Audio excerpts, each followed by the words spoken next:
কোরআন তেলাওয়াত কোরআন তেলাওয়াত করতে পারো না? হ্যাঁ,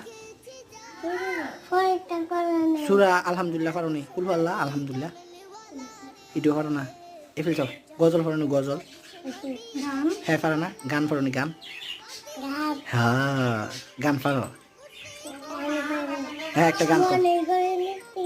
হ্যাঁ মনে করে তো একটু কও, এটা গজল একটু কও।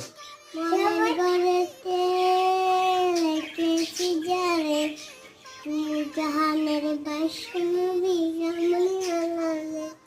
মনের গড়েতে লেখেছি যারে জাহানের বাসনবী আমি আল্লাহনে আমার মনের গড়েতে লেখেছি এই দুলে ফেলে তুমি পারো না? কও তোমারটা শুনি এত তো